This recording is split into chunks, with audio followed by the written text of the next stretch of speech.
বরকত দাও ইত্যাদি ইত্যাদি সালাওয়াত মুহাম্মদ আলাইহি মুহাম্মদ। ইমাম হোসেন আলাইহিস সালাম আমাদেরকে যা দিয়েছিলেন আমরা কি দিচ্ছি? চোখের পানি, গায়ের রক্ত, শরীরের পরিশ্রম, পকেটের অর্থ, এইগুলো কোনোটাই কি ইমাম হোসেন আলাইহিস সালামের ইহসান তার পরিপূরক হতে পারে? এদিকে মুখে তো বলছেন না, কিন্তু আমাদের ময়না সাহেব ৫-৭ বছর চালিয়েছে, বর্তমানে একটা কমিটি আছে, তারা যখন চাঁদা ধরে না তখন অনেকে প্রশ্ন করে অমুকে গরিবের চাঁদা কত, বললো ৩০০ টাকা, আমার চাঁদা ৭০০ টাকা। কেন? এই যে তুলনা করলেন না, আপনার সওয়াব যদি শেষ নাও হয় কমে তো অবশ্যই গেল। আপনার কিসের প্রশ্ন? ও ৭০০ টাকা হওয়া উচিত ছিল, দিয়েছে ৩০০ টাকা, তো ৩০০ টাকার সওয়াব পাবে। আপনি ৭০০ দিয়েছেন, তাহলে আপনি ডবলের বেশি সওয়াব পাবেন। সালাওয়াত মুহাম্মদ আলাইহি মুহাম্মদ। বাস গলাটি যে ঐতিহ্য আছে,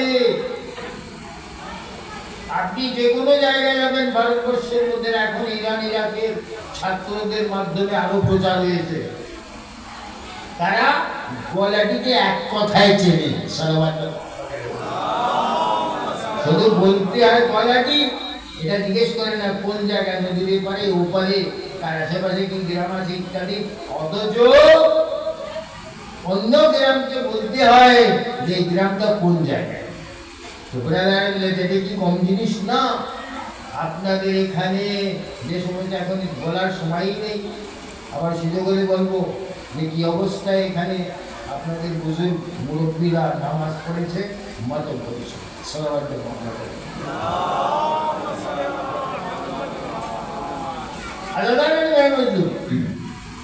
ইমাম হোসেন আলাইহিস সালাম তিনি যে উৎসর্গ করলেন, এই উৎসর্গ যদি বুঝতে চান, বাংলাদেশ ঢাকা কালচার হাউস থেকে বহু আগে ৮০-৮২ সালের দিকে বই খুব বেরিয়েছে।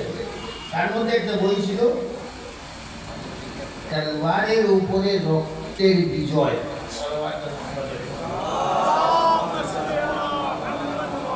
শাহাদাতের ফলসফা, ডক্টর বেহেশতি।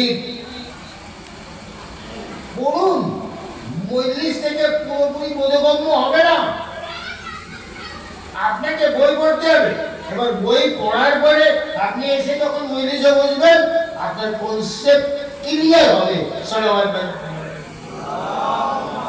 আপনি বলুন পড়ে যা, কথাটা তো আজব কথা যে তলোয়ারের উপরে রক্তের বিজয়।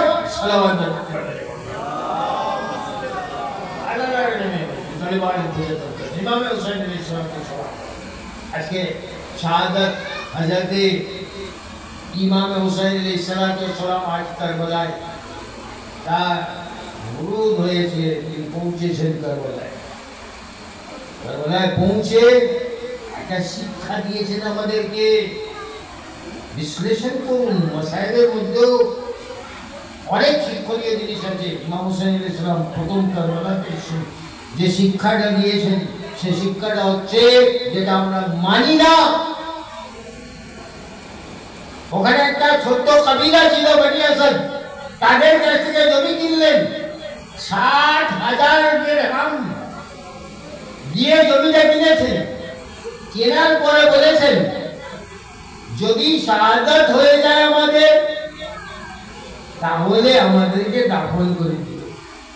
আর দ্বিতীয় কথা কি বলেছেন, যদি বেঁচে থাকি আমরা, তো আমরা এই জমি আর নেবো না, যদি তোমাদের দিয়ে দিই, মানে হেবা করে দিই। ঠিক আছে?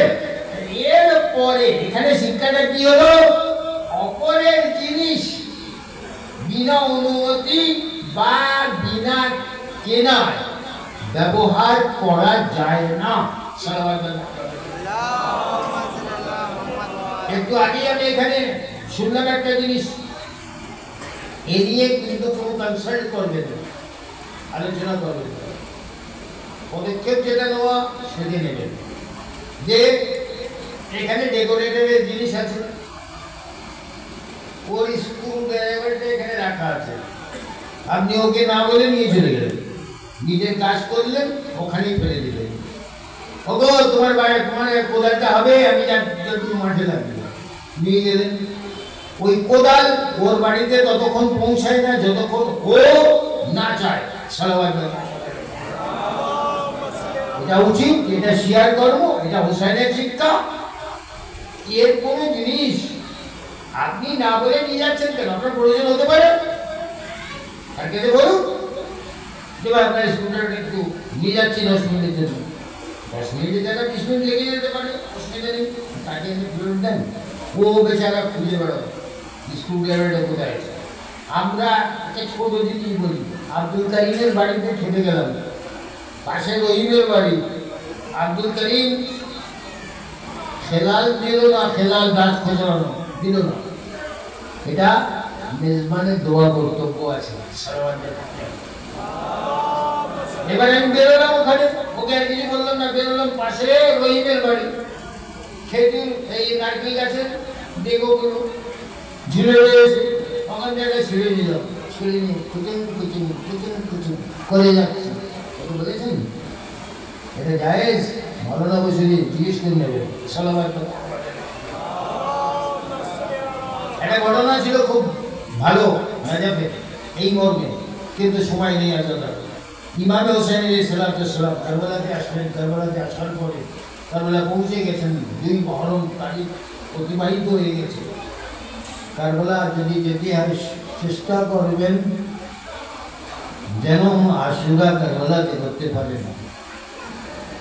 কারবালা আপনার যেন আশুরার দিন আপনি কারবালাতে থাকতে পারেন, চেষ্টা করবেন, তাহলে দেখবেন বনি আসাদেরা, বনি আসাদকে ইমাম তাদেরকে ডেকে এরপরে বলেছিলেন যে আমরা এখানে বসবাস করতে আসি, শাহাদাত বরণ করতে এসেছি, আমরা বলে গেলে আমাদের চেরোটা দাফন করে দিও। যে তারপরে তাদেরকে বাড়ি পাঠালেন, বললেন, তাদেরকে ডাকলেন, কাদেরকে? মেয়েদেরকে। তোমাদের স্বামীরা যদি আমাদের দাফন করতে না আসে তাদেরকে উৎসাহিত করো, দাফন করে দিও। আর তাও যদি এরপরে ইমামের মন বলল না, ইমাম কি করলেন? তাদেরকে বললেন তোমাদের যে ছোট ছোট বাচ্চারা আছে তাদেরকে পাঠিয়ে দাও, আমি তাদের সঙ্গে কথা বলবো। তাদেরকে ডাকার পরে তিনি বললেন, মাথায় আসতে হাত বোলাতে শুরু করলেন, বললেন তোমরা তো কবর করতে পারবা না, এক কাজ করবা, খেলার ছলে এসে যাওয়া, খেলতে খেলতে দুটো খাকে কারবালা তুলে নিয়ে আমাদের শরীরে ছড়িয়ে দিও, ওটাই আমাদের জন্য খবর হয়ে যাবে। এরা না জানো ইসরায়েলের লাল কত মজবুত ছিল কারবালায়। ওয়াসায়ালামুল লাযিনা যালামু আইয়ামুল কালিম। আলা লানাতুল্লাহি আলাল কওমি।